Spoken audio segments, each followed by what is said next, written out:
यदि ईश्वर है तो फिर संसार में दुख क्यों? मानव जगत में सब कुछ वैसा नहीं है जैसा वांछनीय है। प्रतिदिन अखबार चीख चीख कर मानव पीड़ाओं की दुहाई देता प्रतीत होता है।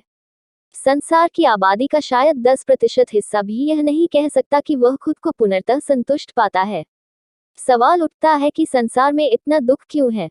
संसार का स्वरूप आखिर वैसा क्यों है जैसा वह है? संसार में शायद ही कोई धर्म हो जो इस प्रश्न से जूझता न दिखाई पड़ता हो, तथा दर्शन की शायद ही कोई विधा हो जो इस प्रश्न को किसी न किसी रूप में आत्मसात न करती हो। यदि भगवद गीता को देखें तो हम पाते हैं कि संसार के दुखों का प्रमुख कारण आत्मा के स्वरूप के विषय में हमारा अज्ञान है। हम स्वजनों की मृत्यु की आशंका से ही भयभीत हो जाते हैं। हमने जो भी अर्जित किया या पाया है, उसकी हानि की शंका भी हमारी चेतना को कभी पूर्णतया स्वच्छंद नहीं होने देती। गीता में कृष्ण अर्जुन को यही शिक्षा देते हैं कि जन्म मृत्यु की घटनाएं आत्मा के पुराने वस्त्रों का त्याग कर नए वस्त्रों को धारण कर लेने मात्र से बढ़कर कुछ नहीं है।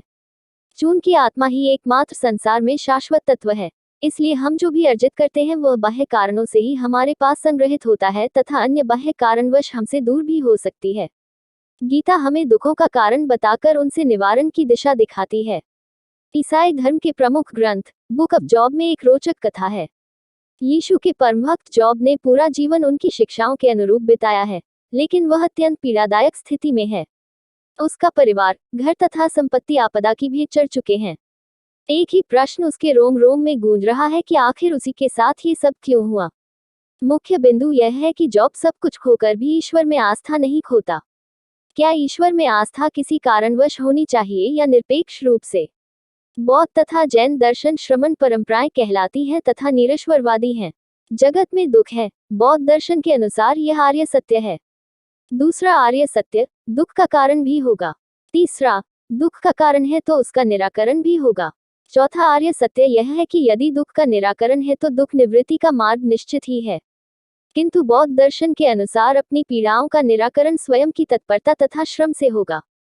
इसके लिए बौद्ध दार्शनिक शील, समाधि तथा प्रज्ञा जैसे का मार्ग सुझाते हैं। वहीं दूसरी ओर जैन दार्शनिक रत्नत्रय अर्थात सम्यक दर्शन, सम्यक ज्ञान तथा सम्यक चरित्र अपनाने के लिए प्रेरित करते हैं। किंतु दुख तथा ईश्वरीय सत्ता के बीच असंगता अपरिहार्य रूप में दिखाई पड़ती है। ईश्वर की अवधारणा में ही उसके सर्वशक्तिमान, सर्वज्ञ तथा करुणामय होने की अवधारणाएं अंतर्निहित हैं। यदि ऐसा है तो वह हमारी पीड़ाओं से अनभिज्ञ नहीं हो सकता, किंतु ज्ञान होते हुए भी वह उनका निराकरण न करे ऐसा असंभव है। जब मनुष्य की पीड़ाओं के निराकरण का उपाय ईश्वर के पास उपस्थित है तब जगत में जीवन इतना पीड़ादायी क्यों है? इसका उत्तर या तो यह कहकर दिया जा सकता है कि ईश्वर आस्था का विषय है, तर्क का नहीं, तथा आस्था जब निरपेक्ष तथा अकारण है तभी उसका नैतिक मूल्य है, या फिर यह कहकर दिया जा सकता है कि सांसारिक दुख ईश्वर के कारण नहीं वरन हमारे स्वयं के अज्ञान तथा अबोध के कारण है तथा उसका निवारण भी हमारे अपने श्रम से स्वयं में का अर्जन तथा विकास करने में है।